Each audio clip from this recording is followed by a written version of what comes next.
Good morning to all of you my dear friends. आप सभी लोगों को सुबह का सबसे पहले नमस्कार, सत श्री अकाल। कैसे हो आप सब लोग? आज है छोटी दिवाली। तो छोटी दिवाली को कुछ ऐसी चीजें हम लोग पढ़ते हैं कि ताकि हमेशा जीवन में याद रहे कि छोटी दिवाली को हमने ये चीज सीखा था और हमेशा हमेशा के लिए स्पेशल आपका बन जाए। तो आप सब लोग खूब अच्छे से मन लगा के पढ़िए। मैं बार बार बोल रहा हूँ कि इस बार का फेस्टिवल संघर्ष के नाम, अगले बार का फेस्टिवल सफलता के साथ। मेहनत करना है जबरदस्त तरीके से।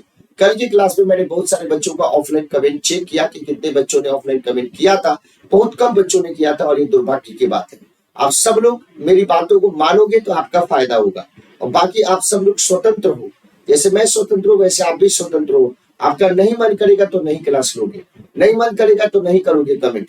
लेकिन अगर अच्छे से इसको डेडिकेशन के साथ आप लोग देख लेते हैं, कर लेते हैं तो बहुत ही ज्यादा आपके लिए फायदे की बात होगी और कोई बात नहीं है। ठीक है भाई। तो रेगुलर बेसिस पे सुबह में 7 बजे अलार्म लगा के उठ जाना है और लगातार आप लोगों को मेहनत करना है। और ये 12 दिनों की जो स्पेशल सीरीज है इसको हमेशा हमेशा के लिए जीवन में स्पेशल बना लेना है। वैसे टॉपिक्स जिसको हमने नहीं कराया है या आपने उस पर ध्यान नहीं दिया, उन टॉपिक्स का टारगेट है इन 12 दिनों में कंप्लीट करना। ठीक है भाई। जीएस के कॉपी में प्रॉपर नोट्स बनाते रहिएगा और सुबह से लेकर के रात तक जो आपकी क्लासेस चल रही है आपके लिए मेहनत कर रहे हैं, आप लोग जरूर करिएगा। चैनल को सब्सक्राइब करके इस परिवार का सदस्य बन जाइएगा ताकि आपको कभी भी कोई क्लास आपकी छूटे ना। जो भी साथी हमारी जुड़ रहे सेशन में उन सब लोगों को गुड मॉर्निंग, उन सब लोगों का बहुत बहुत धन्यवाद। अब चलो भाई आगे की बात हम करते हैं। तो मैंने कल की क्लास में 3-4 बातों को डिस्कस किया था। अंतरराष्ट्रीय ओलंपिक समिति के बारे में, प्राचीन ओलंपिक, आधुनिक ओलंपिक। अब हम उससे आगे के बारे में डिस्कस करते हैं कि क्या हमको देखना है। तो आज मैं आपको क्या बताने वाला हूँ कि ओलंपिक ध्वज के चिन्ह क्या है। ओलंपिक ध्वज से संबंधित बहुत सारी बातों को हम डिस्कस करने वाले हैं। तो एक एक करके आप इन बातों को देखिएगा। आपका भी यही तरीका होना चाहिए जो मैंने तरीका बनाया है, इसीलिए आप लोगों को ये पूरी की पूरी बातों को ध्यान रखने की जरूरत है। तो जब ओलंपिक ध्वज से रिलेटेड हम बातों को करते हैं, डिस्कस करते हैं, तो उसमें सबसे पहली बात यह आता है कि आखिर में ओलंपिक ध्वज कब बनाया गया, किसके सुझाव पे बनाया गया। तो ओलंपिक ध्वज का जो निर्माण किया गया वो पियरे डी कुबर्तिन के सुझाव पे इस ओलंपिक ध्वज का निर्माण किया गया। सही बात है। जब एक अलग तरीके का टूर्नामेंट है, इतना बड़ा टूर्नामेंट है, तो कैसे पता चलेगा, कैसे लोग इसके साथ जुड़ेंगे, उनकी क्या मतलब भावना होगी। तो उसके लिए क्या किया गया, तो पियरे डी कुबर्तिन जिसके प्रयास से, जिसके सुझाव पे आप लोगों को याद है कि अंतरराष्ट्रीय ओलंपिक समिति की पेरिस में नींव रखी गई, उसी के सुझाव पे सबसे पहले ये ओलंपिक ध्वज का आपके निर्माण किया गया। और इस ओलंपिक ध्वज का सबसे पहले, इसका मतलब क्या बोलते हैं कि सबसे पहले दुनिया के सामने 1920 में इसको लाया गया। कब लाया गया भाई, तो सबसे पहले एंटवर्प ओलंपिक में 1920 में एंटवर्प में जो ओलंपिक गेम हो रहा था उसमें सबसे पहले ओलंपिक ध्वज को प्रसारित किया गया। उसमें सबसे पहले ओलंपिक ध्वज को आपके क्या किया गया, इंट्रोड्यूस किया गया। अब आपके अंदर क्वेश्चन आएगा कि ये ओलंपिक ध्वज कैसे बना है। जैसे हमारा तिरंगा होता है कपड़े का बना है भाई, वैसे ये भी आपके श्वेत सिल्क के कपड़े से बना है। यानी किस प्रकार के कपड़े से बना है, तो जब ओलंपिक ध्वज को आप देखिएगा तो ओलंपिक ध्वज व्हाइट कलर का कपड़ा है, लेकिन जैसे हमारे जो फ्लैग का जो क्लॉथ है, हमारे फ्लैग का जो कपड़ा है वो खादी है। उसी तरीके से जब हम ओलंपिक के ध्वज के लिए कपड़े की बात करें तो वो श्वेत रंग के सिल्क का कपड़ा है। तो श्वेत कपड़े, श्वेत सिल्क के कपड़े से ये ओलंपिक का ध्वज बनाया गया है। जब ओलंपिक ध्वज की बात करें तो इसमें आपके एक नहीं, दो नहीं, 5-5 रंगीन छल्ले, और 5-5 रंगीन छल्ले एक दूसरे से ऐसे ऐसे जुड़े हुए, एक दूसरे से ऐसे ऐसे जुड़े हुए। 5 रंगीन छल्ले एक दूसरे से ऐसे ऐसे आपके जुड़े हुए, एक दूसरे से बिल्कुल मिले हुए हैं। तो जो ये आपके झंडा है उस पे आप देखेंगे 5 रंगीन छल्ले को देखेंगे, तो 5 रंगीन छल्ले आपके एक दूसरे से जुड़े हुए हैं, यानी एक तरीके के यूनिटी को दिखाता है भाई। अब इन 5 छल्ले के अलग अलग कलर है, 5 छल्ले के अलग अलग कलर है। एक छल्ला नीला कलर का है। तो भाई सवाल ये पूछा जाता है कि 5 जो आपके छल्ले हैं, 5 जो आपके रिंग है, वो किसको प्रदर्शित करते हैं। तो ये 5 रिंग आपके अलग अलग कंटिनेंट को, अलग अलग महाद्वीप को प्रदर्शित करते हैं। तो इसमें जो नीला रंग है वो यूरोप को प्रदर्शित करता है, इसमें से जो पीला रंग है वो एशिया को प्रदर्शित करता है, इसमें से जो काला रंग है वो आपके अफ्रीका को प्रदर्शित करता है। इसमें से जो ग्रीन कलर है वो ऑस्ट्रेलिया को प्रदर्शित करता है। इसमें से जो लाल रंग है वो नॉर्थ और साउथ अमेरिका को प्रेजेंट करता है।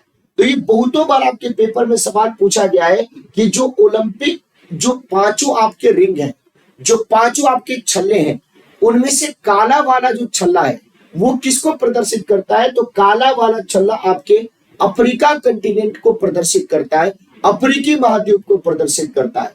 तो आज के बाद से इन बातों को याद कर लेना है कि नीला जो है यूरोप को प्रदर्शित करता है, पीला जो है एशिया को प्रदर्शित करता है, काला जो है वो अफ्रीका को प्रदर्शित करता है, हरा जो है ऑस्ट्रेलिया को प्रदर्शित करता है, लाल जो है वो नॉर्थ और साउथ अमेरिका को प्रदर्शित करता है। अब आपके अंदर क्वेश्चन होगा कि चलो ठीक है भैया, अब जिस तरीके से हमारा भारत है, भारत का भी आदर्श वाक्य मोटो है जिसको हम लोग बोलते हैं सत्यमेव जयते, उस तरीके से इसका भी तो आदर्श वाक्य होगा ओलंपिक का। सारे स्पोर्ट्स टूर्नामेंट के अपने अपने आदर्श वाक्य होते हैं। तो ये आपके लैटिन भाषा में 3 शब्दों को पहले इसका आदर्श वाक्य बनाया गया। एक है सीटियस, एक है अल्टियस और एक है फोर्टियस। तो सीटियस का मतलब क्या होता है? तो सीटियस का मतलब होता है तेज। अल्टियस का मतलब क्या होता है भाई? ऊंचा। और फोर्टियस का मतलब क्या होता है? बलवान। तो ये तीनों के तीनों आपके लैटिन भाषा के शब्द हैं, लैटिन लैंग्वेज की वर्ड है। सीटियस, तो सीटियस का मतलब क्या होता है? तेज।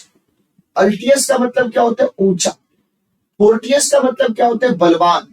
तो ये आपके लैटिन भाषा के शब्द है। लैटिन भाषा की इन तीनों शब्दों को ओलंपिक का क्या बनाया गया भाई? ओलंपिक का, मेरे प्यारे साथियों, आपको ध्यान रखने की जरूरत है, ओलंपिक का आदर्श वाक्य बनाया गया। अब सवाल ये पूछा जाता है कि सबसे पहले इस आदर्श वाक्य को कब रिप्रेजेंट किया गया था? तो 1924 में पेरिस ओलंपिक के दौरान इसको रिप्रेजेंट किया गया। 1924 में पेरिस ओलंपिक के दौरान रिप्रेजेंट किया गया था। लेकिन अब इन तीनों शब्दों में एक और शब्द को जोड़ दिया गया है, और सीटियस, अल्टियस और फोर्टियस के अलावा एक और 2021 में इसमें शब्द जोड़ दिया गया। और वो शब्द कौन सा था भाई? तो उसको बोलते हैं टुगेदर। उसको क्या बोला जाता है? उसको बोलते हैं टुगेदर बोलते हैं। तो सीटियस, अल्टियस, फोर्टियस और टुगेदर अब इस आपके आदर्श वाक्य हो जाता है। अब इसके बारे में आपको समझने की जरूरत है। तो मैंने क्या क्या बताया, आप ध्यान से फिर से सुनिए। मैंने बोला कि ओलंपिक ध्वज का विचार सबसे पहले किसके सुझाव पे लाया गया? तो पियरे डी कुबर्तिन के सुझाव पे आपके लाया गया। सबसे पहले 1920 के एंटवर्प ओलंपिक में ओलंपिक ध्वज को रिप्रेजेंट किया गया, इंट्रोड्यूस किया गया। और ये ध्वज श्वेत आपके सफेद सिल्क के कपड़े पे बना होता था। इस पे 5 रंगीन छल्ले आपको दिखाई देता है जो इसका चिन्ह है। और 5 रंगीन छल्ले पांचों के पांचों आपस में मिले होते हैं जो अलग अलग आपके महाद्वीप को प्रदर्शित करते हैं। जैसे ब्लू जो आपका कलर है वो एशिया कंटिनेंट को प्रदर्शित करता है, येलो जो आपका कलर है वो अफ्रीका कंटिनेंट को प्रदर्शित करता है, जो ब्लैक कलर है वो आपके अफ्रीका येलो जो है एशिया को प्रदर्शित करता है, वेरी सॉरी, अफ्रीका काला प्रदर्शित करता है, ग्रीन आपके ऑस्ट्रेलिया को प्रदर्शित करता है, और रेड आपके नॉर्थ अमेरिका और साउथ अमेरिका को प्रदर्शित करता है। फिर मैंने बोला कि जो ओलंपिक है उसका आदर्श वाक्य क्या है? सीटियस, अल्टियस और फोर्टियस।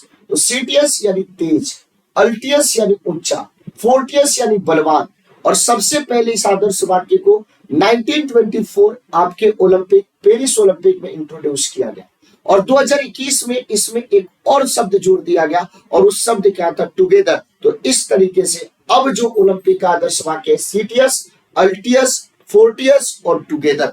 उम्मीद है कि आप सब लोग इस चीज को लिख लिए होंगे। तो जितने भी साथियों को ये पूरी बात समझ में आ गई और आप सब लोगों ने लिख लिया, आप सब लोगों ने लिख लिया है, तो एक बार जल्दी से सेशन को लाइक करके क्या कर दीजिए भाई? शेयर कर दीजिए। अब चलो हम आगे की बात करते हैं। अब ये सवाल, एक कॉन्सेप्ट आता है, आप लोग देखते हैं कि ओलंपिक शुरू करने से पहले अलग अलग देशों में ओलंपिक मसाल आपके ये काम आपके किया जाता है। उस मसाल को लेकर के लोग दौड़ते हैं और बहुत ही बड़ा आयोजन होता है। तो जब हम इस ओलंपिक मसाल की बात करते हैं तो इस मसाल को जलाने की परंपरा, इस ओलंपिक मसाल को जलाने की परंपरा और इसी के साथ ओलंपिक के आयोजन की जो प्रक्रिया है उसको शुरुआत मानी जाती है, उसको शुरू कर दिया जाता है। वो कब हुआ भाई? तो इसको आरंभ किया गया 1936 में बर्लिन ओलंपिक में। तो जब ओलंपिक मसाल के बारे में बात करते हैं तो 1936 बर्लिन ओलंपिक में इस ओलंपिक मसाल के कॉन्सेप्ट को इंट्रोड्यूस किया गया। अब एक और आता है, प्रत्येक ओलंपिक में एक अलग अलग आपके शुभंकर होते हैं, प्रत्येक अलग अलग आपके शुभंकर होते हैं जो किसी न किसी विशेष प्रकार की चीजों को बनाया जाता है, जो या तो इंडेंजर्ड होता है या उसके ऊपर ध्यान देने की जरूरत होती है, तो उसको शुभंकर बनाया जाता है। तो इस ओलंपिक में शुभंकर बनाने की जो परंपरा है वो 1968 में आपकी शुरुआत करी गई। और कौन से ओलंपिक से शुरुआत करी गई? मैक्सिको ओलंपिक से शुरुआत करी गई। अब आपके अंदर क्वेश्चन होगा कि भैया इस ओलंपिक में महिलाओं ने सबसे पहले कब पार्टिसिपेट किया? तो महिलाओं ने सबसे पहले 1900 में पार्टिसिपेट किया। 1900 यानी जो पेरिस में ओलंपिक हुआ था, सबसे पहले ओलंपिक में महिलाओं ने पार्टिसिपेट किया था। तो इसमें तीन बातों को मैंने आपको समझाया। ओलंपिक मसाल की बात करें तो ओलंपिक मसाल की शुरुआत कहां से भाई? तो 1936 के बर्लिन ओलंपिक से। अगर शुभंकर की परंपरा के आरंभ की बात करते हैं तो 1968 मैक्सिको ओलंपिक। महिलाओं का अगर हम पार्टिसिपेशन की बात करते हैं तो सबसे पहले पेरिस ओलंपिक में 1900 में। आपको ये भी तीनों बात समझ में आ गई। तो अभी तक हमने क्या क्या डिस्कस कर लिया भाई? तो अभी तक हमने आज की क्लास में डिस्कस कर लिया कि ओलंपिक का ध्वज क्या है, ओलंपिक का चिन्ह क्या है, ओलंपिक का आदर्श वाक्य क्या है, और ओलंपिक के आदर्श वाक्य में टुगेदर शब्द कब जोड़ा गया। साथ ही साथ ओलंपिक मशाल की शुरुआत कौन से ओलंपिक से मानी जाती है। ओलंपिक अगर हम शुभंकर की बात करें तो उसकी परंपरा का आरंभ कब से माना जाता है, और महिलाओं के पार्टिसिपेशन की बात करें तो उसको कब से देखा जाता है। ये चीज मैंने आपको बताया। अब आप सब लोगों को क्या समझना है जो बहुत ही ज्यादा जरूरी है, बहुत ही ज्यादा बेनिफिशियल है, वो ये जरूरी है आप लोगों को समझना कि ओलंपिक खेलों में सबसे ज्यादा, यानी सेम ऐसे ही आप लोगों को बनाना है तो मजा आएगा। ओलंपिक खेलों में सबसे ज्यादा क्या क्या है।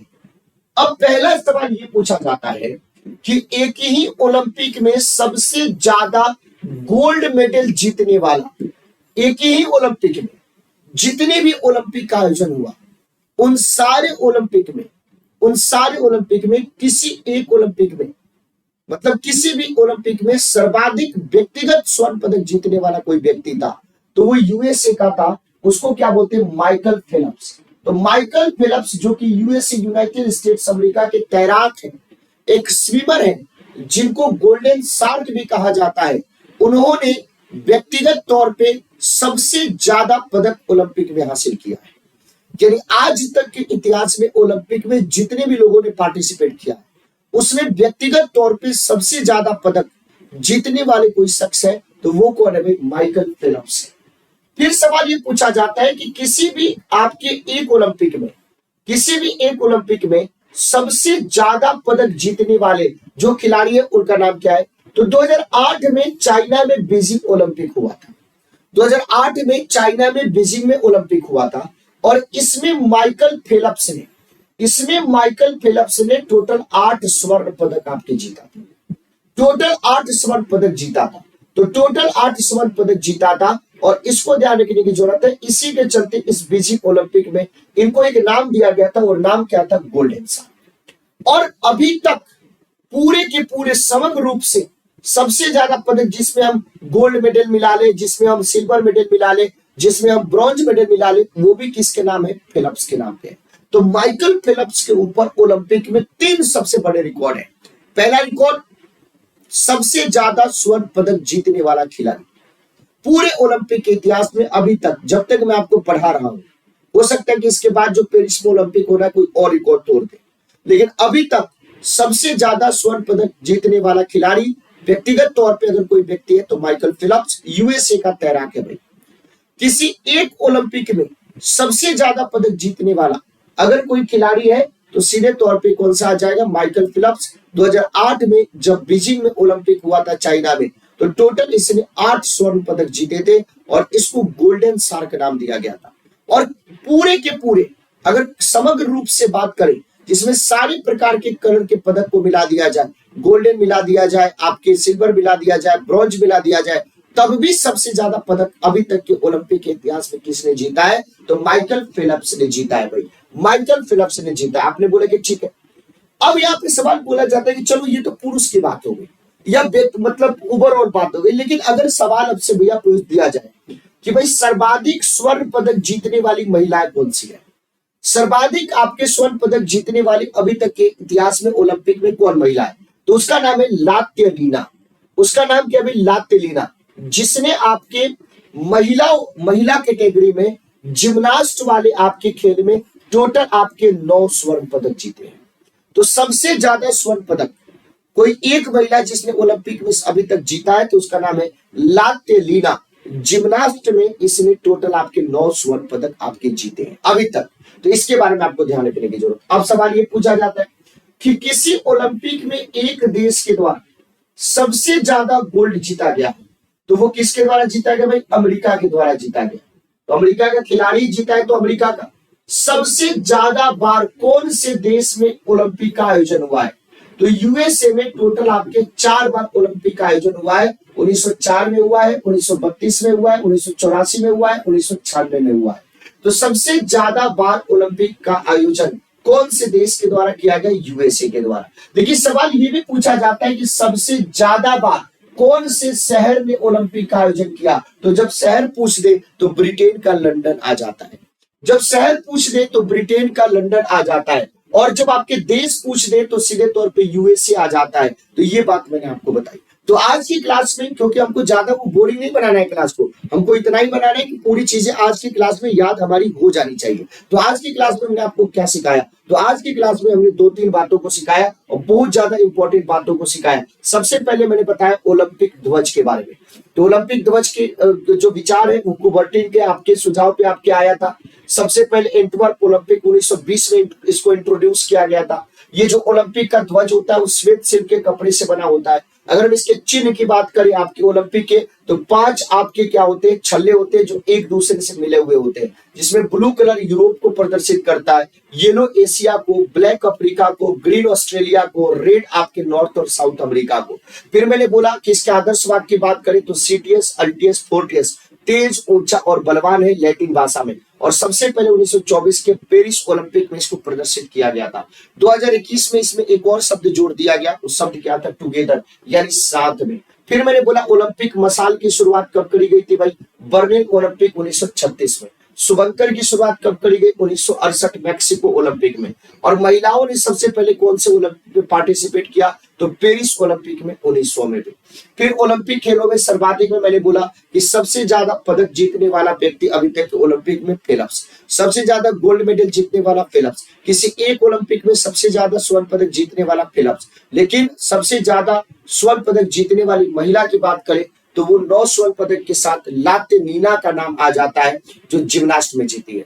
सबसे ज्यादा किसी ओलंपिक में एक देश के द्वारा सबसे ज्यादा जो गोल्ड जीता गया, अमेरिका। सबसे ज्यादा बार ओलंपिक का आयोजन अमेरिका ने किया है, लेकिन सबसे ज्यादा बार ओलंपिक का आयोजन करने वाला शहर जो है वो ब्रिटेन का, यूके का कौन सा भाई, लंदन है, जिसके बारे में आप लोगों को समझना है। तो आज की क्लास हमें पूरी की पूरी उम्मीद है कि आप सब लोगों को बहुत अच्छी लगी होगी। आपने ये सारी बातों को नोट कर लिया होगा, आपको सारी बातें याद हो गई होगी। तो आपको कमेंट में यही लिख करके बताना है कि सर आज की सारी बातें याद हो गई और आज की सारी बातों को हमने नोट कर लिया है। तो चलिए फिर मिलते हैं कल सुबह में 7 बजे। तो यानी कल आप सब लोगों को, अरे कल कौन सा है, 24 तारीख, तो 24 तारीख को क्लास जरूर होगी। 25 तारीख को सुबह में आपकी क्लास नहीं होगी। तो आप सब लोग, अगर आपको पसंद आता है हमारी मेहनत, परिश्रम, कंटेंट, तो चैनल को सब्सक्राइब करके परिवार के सदस्य जरूर बने, सेशन को लाइक करके गुरु दक्षिणा दें और ज्यादा से ज्यादा अपने जैसे साथियों को इस परिवार के साथ जोड़े। बहुत बहुत धन्यवाद। Thank you so much. जय हिंद साथियों।